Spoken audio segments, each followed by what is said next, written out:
Hey there, I'm Sheila, a 76-year-old woman with a story to tell. Before we dive into the story, I want to share a brief note. This tale touches on the topic of domestic abuse, but I won't delve into graphic details. I'm mindful of those who may have faced similar challenges, and I want to ensure a safe space for everyone. If you or someone you know has experienced this, remember that you're not alone and it's never too late to seek help. Once upon a time, I was a lawyer fighting for justice in courtrooms, but life took a turn and I retired at 55. I had always been a career woman, but after my retirement, things did not seem as bad because of my wonderful husband. I got really lonely after my husband passed away when I was 70.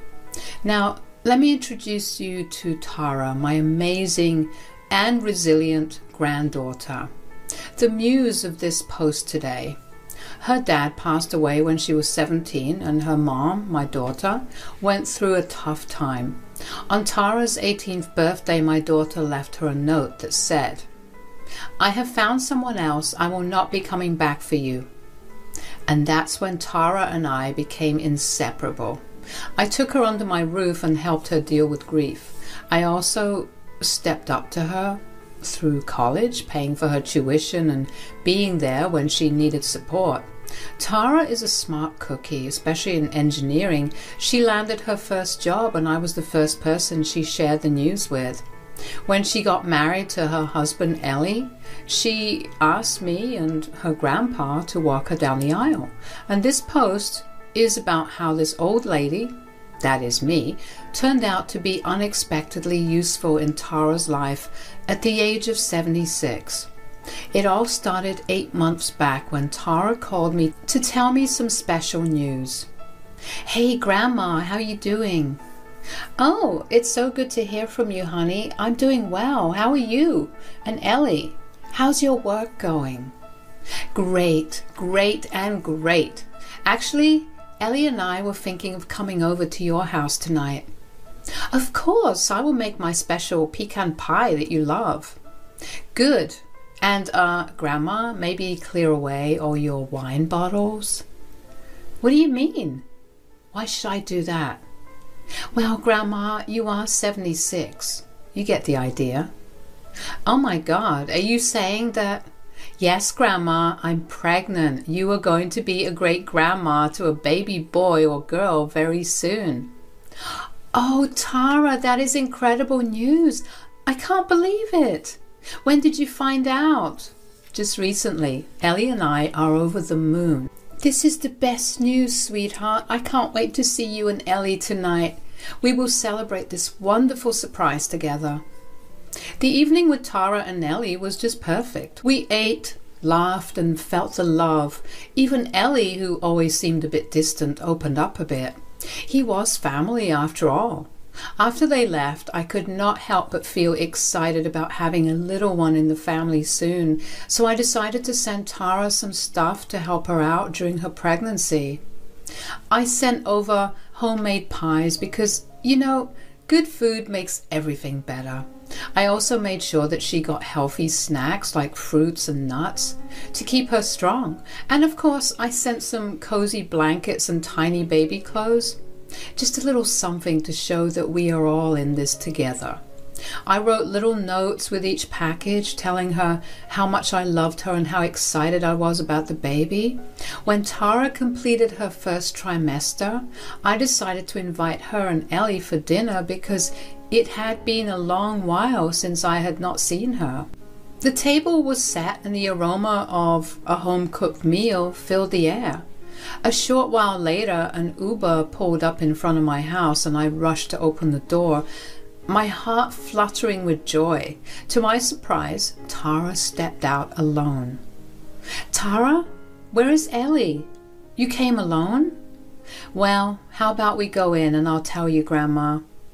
We both stepped inside the living room and Tara took a seat. "Oh, it smells delicious in here." "It must be the peanut butter brownies. Oh, look, your bump has started to show. You look so beautiful and graceful, my darling." "Thanks, Grandma. So, what happened to Ellie?" Well, there is a lot I need to tell you, Grandma. Firstly, I quit my job. Wow, that was a decision I never saw coming. I wanted this pregnancy to be a time to enjoy, and I want to be focused on only that. And then, when I thought about it, I would not be going back to work for a long time after the baby arrived. So getting off work for a while seemed like the right option. Yeah, you made the right decision. Motherhood is a beautiful thing, full of joys you don't want to miss out on. It's just that Ellie and I had a little fight about it. I was helping my mother-in-law, Tanya, pay her mortgage with my paycheck every month, and I told him I would not be able to do it anymore. Really? And he got mad at you for that?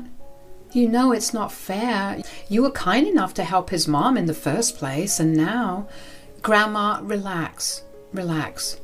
We have little fights like this all the time, trust me. He can be a bit of a mama's boy sometimes, but we always make up. Are you sure you're going to be fine? Of course, Grandma, he loves me. I bet he's going to come home from work tomorrow with my favorite chocolates, begging for my forgiveness. Well, I hope so. But make sure he knows it's not right to be upset with you during this special time. Sweetheart, remember, a relationship is about understanding and compromise. I know, Grandma. I will talk to him about it. It's not that deep, I promise. But enough about that. Let's enjoy this delicious meal you made. Tara entered her 4th and 5th months of pregnancy, and things started to change. We earlier used to have lengthy phone conversations, almost every week, sharing the details of our lives. However, for some reason, those calls turned into texts. Tara reassured me once in a while through messages, letting me know she was fine. She also stopped inviting me over on weekends like she used to. I tried not to worry too much, thinking it might be because of pregnancy hormones and changes. One day, while getting my meds refilled at the hospital, I bumped into Tara. She looked very tired. Her face seemed pale. Oh my God, Tara, what are you doing here? Oh, hey Grandma, I had a doctor's checkup. What about you? I was just getting refills. By the way, why are you alone? Doesn't Ellie come to these regular checkups with you? No, not today. It's an exception. He had work. But today is Sunday. I mean, he was called in at work, Grandma. Have you been eating properly, though? I sent you a new hamper with those healthy seeds, including flax seeds. But you look so pale. Your face is sucked in. Grandma, I didn't sleep last night. I was binge watching movies. Maybe that's why. Tara, it's not just about physical health. Your well-being matters too. If you are having trouble sleeping or feeling overwhelmed, talk to me. You know I'm here for you, right? I know, but I don't want you to worry because I'm completely fine. Well, take care. Oh, don't worry, Grandma. I'm taking care. I'll see you soon. Everything was going well after the reassurance from Tara. However, a week later, just when I thought things had settled, another Uber pulled up at my door, and it was Tara again, and this time with a huge suitcase. Hey, Grandma, I'm sorry to show up so unexpectedly like this, but Ellie had to go on a working trip in the morning with no prior notice. It's all good. I'm glad to have you here. You know this is your second home, right? Yes, I do. I just did not want to be on my own and miss Ellie, so I thought I would rather come over here and spend some time with you. Ellie does not know how long it's going to take him, so I packed a big suitcase just in case. Ha, that even brings me more joy. I'll be able to spend time with you again like in the old days, and we can have movie marathons. I was hoping you would say that. I have missed our movie nights. Well, you're always welcome here. Now, let us get that suitcase settled and we can catch up over a cup of tea. How about that? Sounds perfect, Grandma. Tara and I had a blast during her stay. It felt like the old days. But better, without all the trauma. Our mornings became a ritual. Tara doing a bit of yoga and me reading the newspaper. We enjoyed healthy meals, worked on little DIY projects for the upcoming baby's room, and had loads of fun. Tara started gaining her health back. Her once sucked-in cheeks were not as prominent anymore. It had been a week of joy and reconnection. One morning, as I headed to her room to give her the green smoothie we had adopted into our routine, I walked in on her video chatting with Ellie. "Hey there, Sheila. How's everything?" "Oh, hey, Ellie. How is your work trip treating you?" "Work trip? Oh, yeah, that. It's going really well. Can't wait to get back and see Tara." "That's sweet, honey." "Tara? Why don't you ditch the sweatshirt? It's scorching here. Why wear that in summer?" "Grandma, I'm just feeling cold. My body's going through some interesting changes during this time." "Tara, you better keep it on. We don't want you to catch a cold." "Sure thing. Well, hopefully we'll see each other soon." "Absolutely." "Bye, Ellie. Take care." "Bye, Sheila." 2 days had passed since Ellie's video call, and Tara and I were comfortably seated on the couch. I was completing a blanket I had started crocheting for the upcoming winters, and Tara was engrossed in a magazine. The atmosphere was peaceful until suddenly there was a loud banging on the door. It was a strange occurrence, especially when there was a perfectly functional doorbell.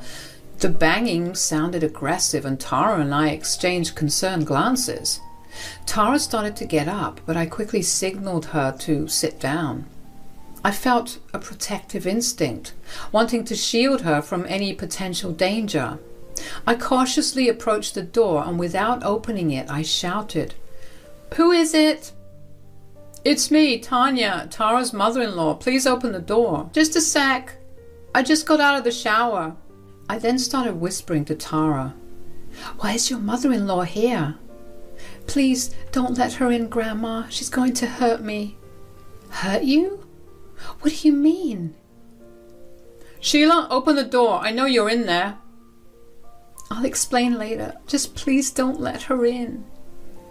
"She knows I'm home. I just can't refuse to open the door." "Grandma, please." "Go upstairs and sit in my bedroom. I will tell her you're not around." "All right."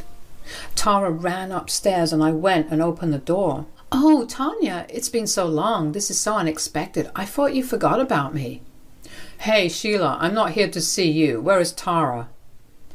"I'm afraid Tara's not around." "What do you mean? I know Tara's in here." "Whoever told you that has the wrong information. Where is Tara? You have got me all worried about her. Did you talk to your son about this?" "He's the one who told me she's here. Let me come in. I'll have a look around." "Well, I will not allow that. And by the way, you are on my property. If you continue to bother me like this, I can give a call to the cops. So I'm asking you very nicely, Tanya, please get off my property right now. I don't know what it is that my granddaughter has done to upset you, but this behavior is not acceptable at all." "Well, I'm leaving your property right now, but we will get even some other time, Sheila." Tanya walked off down the sidewalk, engrossed in her phone. 5 minutes later, an Uber arrived and she left. As soon as she was out of sight, I called for Tara and she came downstairs. The atmosphere was heavy with confusion. I could sense that Tara was hiding something from me, and it left me deeply worried. "Tara, there's a lot you need to share. What was that commotion about? I had no idea your mother-in-law could be so unpleasant. Does she treat you like this regularly?" "It's more complicated than it looks, Grandma." "Honey, talk to me. I am genuinely worried." "Well, Grandma, Tanya has not always been kind to me. Even when I was helping with her mortgage, she was never appreciative. Ellie said it was just her way and I should endure it, but when I quit my job and refused to pay her mortgage, things got worse. Not just her, but my sister-in-law Amy too. They would show up at our place almost every day when Ellie was away at work and make my life miserable." "Goodness, Tara, why didn't you tell me? Those ungrateful people, and what do you mean by make your life miserable? It started with ordering me around, forcing me to cook 5-course meals for them. If I did not comply, they'd badmouth me, saying as a stay-at-home mom I should follow their orders. But it escalated into abuse, both emotionally and physically. Unbelievable, honey. Look at these bruises on my arms. They'd throw things at me, or even pour hot water if I didn't do as they said. The day I came to your house, things got out of hand. That's why you never showed your arms in these sweatshirts. Out of hand? What happened? Ellie was at home all along. There was no work trip. Amy and Tanya came over, bad-mouthing me in front of Ellie. He stayed silent. When I stood up for myself, they got aggressive. Tanya pushed me and I ended up on the floor. I had to see a doctor before coming here to make sure everything was okay. Tara, I can't believe you went through all of this alone. Why keep it from me? I was scared, Grandma. Scared of what they might do if they found out. I sought help. Tara, you're not alone anymore. We'll face this together. Those two won't get away with what they've done. I just wanted a peaceful life, Grandma. I never expected things to turn out like this. Ellie is still at home and we're not talking. I'm uncertain how long this will continue. The environment isn't safe for my baby. I just want to shield him and make the best choices. Sweetheart, don't worry about going back to that house. With my background as a lawyer, I've encountered cases like these throughout my career. Women can be emotionally manipulated and suppressed to a point where they are scared to speak up. It's easy for others to ask, why didn't she report it? Or why endure the nonsense? But I understand your perspective. You and your little one deserve a safer and better life. I had a plan in mind to bring justice to Tara. We needed some sort of proof. I asked Tara to invite Ellie along with his mom to my house the next day. I wanted to create a situation where we could uncover the truth and gather evidence against the abuse Tara had been enduring. Tara, we need a plan to bring justice, and for that, we need proof. Tomorrow, invite Ellie and his mom to my house. But why would they willingly come here? Well, we need to give them some sort of bait. Tell them you asked me for money and you are willing to give it to them. Convey that you want the abuse to stop. Make it seem like you want to return home and beg them to go easy on you. In return, you will hand over some money. Grandma, I'm not sure if they're going to buy it. Trust me, Tara, I've dealt with people like these for most of my life. Some people are really greedy and they'll go to any extent for money. Okay, sure, I'll give them a call and let's see what happens. When Tara called them, the plan went smoothly. She spoke to Ellie, expressing her desire to return home, and suggested they come to pick her up from my house the next day when I wouldn't be home. She explained that she wanted to give them some money, and surprisingly, they easily accepted the proposition. It seemed like they took the bait without questioning the motive, setting the stage for our plan to unfold. I was genuinely concerned about Tara. For all these months, she had been enduring so much, and I didn't know. I couldn't help her. That night, she slept next to me, a hint of fear in her eyes. It struck me how much trauma she must have experienced to be scared of her mother-in-law, who just appeared at the door. But one thing was clear in my mind: I would make them suffer. I had always been fiercely protective of Tara ever since my daughter left her. It was baffling how much I resented my own daughter for her selfish actions towards my granddaughter. The next day arrived. Tara had invited them over to my place at 3 o'clock. The plan was set. I would hide in the upstairs bedroom with my neighbor, Dash, a 24-year-old young man who had always been very helpful to me. Tara's in-laws were dangerous, potentially capable of anything. I wanted to be prepared just in case. We had set up a spy camera that Dash bought us in the living room. I had briefed Tara on what to say to bring out the worst in them, hoping they would indirectly confess to all their crimes. Dash came over to my house, set up the camera, and we stationed ourselves upstairs. From our vantage point, we could overhear everything from downstairs. The camera was in place and the doorbell rang at 3 sharp. Ellie, Tanya, you're here. Yes, we are. I'm here to collect the money you should have paid me months ago. Look, Tanya, I've tried to mediate for a long time, and in return you just fled the house to live with this old hag. You lied to her that I was on a business trip. I want you to hand over the money you got for Mom and we can all go back home peacefully.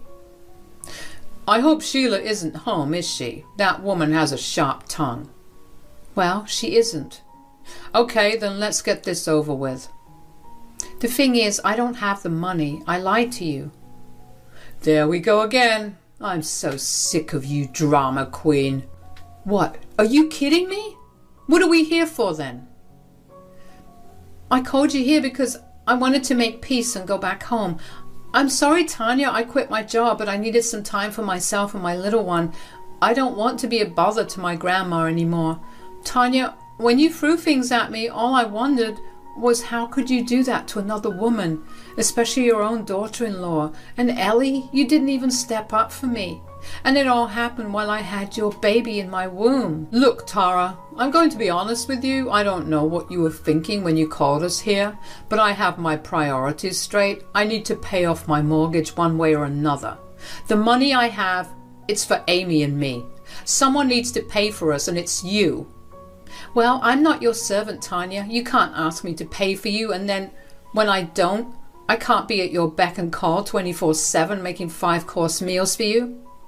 Oh, look at you. Seems like you've grown a tongue just like your grandma.